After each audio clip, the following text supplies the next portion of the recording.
Time now for your forewarned weather with Thomas Keyboy. All right, lots to talk about in the weather department today. Yes, indeed. Thomas Keyboy joining us here today in place of Alana Brophy. Hi, Thomas. Hey, Emily, and it's good to be here. And the weather, for that matter, has just been nice outside today. So I hope that you've been able to get outside and enjoy it, because as we go through the next 72 hours, we're going to see some big changes in our weather. Here's the current view outside in Cedar City with our Southern Utah University camera network. A mix of sun and clouds, temperature sitting in the 50s. Should be a really pretty sunset for most across the state tonight with that cloud coverage that we have. And we're really setting the table for a really pretty sunset at Utah Lake. As you can see, that sun getting ready to approach Lake Mountain off in the distance. Temperatures are sitting in the 40s and 50s across the state for the most part, while St. George is at 65, and at last check, Salt Lake City was sitting at 60 degrees, and along most of the Wasatch Front, it's mainly in the upper 50s, with Salt Lake being the warm spot there. As we move into tonight, those overnight lows will be kind of similar, if not a little bit warmer, compared to what we saw last night, if for some reason the map ever wants to decide to pull up. There we go. We'll see those overnight lows dropping into the 30s and 40s for most across the state, and then by tomorrow, daytime highs will be close to, if not a little bit warmer than what we found out there this afternoon, because we're really going to crank up that southerly flow. But we'll zoom things in here for a better perspective. Upper 50s and low 60s along the Wasatch Front. As in the Wasatch back, daytime highs tomorrow will be in the mid to upper 40s. And you can see these icons right here, because tomorrow afternoon we'll be looking at a chance of mainly valley rain and mountain snow showers, with that best chance coming north of I-80. In central Utah, daytime highs tomorrow mainly in the 50s with a few 60s like Green River. Then down in southern Utah, we'll mainly see 50s and 60s with only a few spots like Bryce Canyon at 48. And those hazy icons, they're not because we're going to see any inversion haze. It's because those winds are really going to be cranking, and we're going to have the potential for some patchy blowing dust.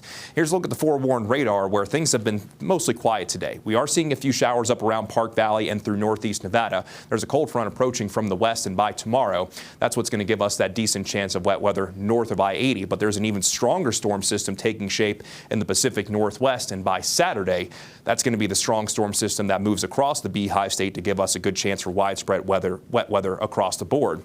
Ahead of these systems, we'll be looking at some pretty strong winds. We have multiple wind advisories, high wind watches, and high wind warnings. Some of these are already in effect, but most of these will start tomorrow and will continue in large part through Saturday night. Generally 25 to 45 mile per hour sustained winds. In our valleys, we still could see some gusts upwards of 60 miles per hour. And on the ridge lines, we could see gusts upwards or maybe even in excess of 70 miles per hour. And even for those of you not included within wind alerts, it's going to be windy across the state. Let's go ahead and time things out for you. We'll start the Futurecast at 7 o'clock tomorrow morning, and that best chance of wet weather is mainly going to be close to the Utah-Idaho line. That chance for wet weather increases for most spots along and north of I-80 by tomorrow afternoon, with temperatures above our seasonal averages, mainly valley rain and mountain snow, with that snow level likely being at or maybe even above 7,000 feet. Then as we go from Friday night into Saturday, here comes that stronger cold front moving in. Ahead of the front with those winds out of the south, it's going to be valley rain and mountain snow. As quickly as that front passes you by, we'll likely see that valley rain become valley snow. This is showing at 5 o'clock, starting to see that changeover along the Wasatch Front. That changeover could happen sooner or it could happen later. It's all going to depend on the timing of this front. But from Saturday night into Sunday, we'll see showers spread across the entirety of the Beehive State, where we're likely going to see some pretty healthy snow accumulations in our mountains that will likely exceed at least 10 inches, with maybe some mountains picking up over 2 feet. But along most of the I-15 corridor from the Utah-Idaho line, more or less down to Cedar City, we could see accumulations over a few inches. And because of that, we have multiple winter storm watches and winter storm warnings, as we could see 4 inches plus for our valleys, 6 inches plus for mountain valleys, and 10 inches plus for most mountains, with our northern mountains likely seeing between 1 to 2 feet of snow. So big changes on the way. And in St. George, we'll be looking at some dusty conditions tomorrow with those strong winds and a chance of rain showers through the weekend. Daytime highs easing down into the 50s, and they'll level out in the 50s through most of next week. Then along the Wasatch Front, we'll have the chance for a few rain showers tomorrow evening, with a chance of rain, then snow on Saturday, scattered snow showers on Sunday, and we'll stay slightly unsettled through next week, as daytime highs will more or less settle into the low and mid 40s. Brian, Emily. All right. Thanks, Thomas. We appreciate it.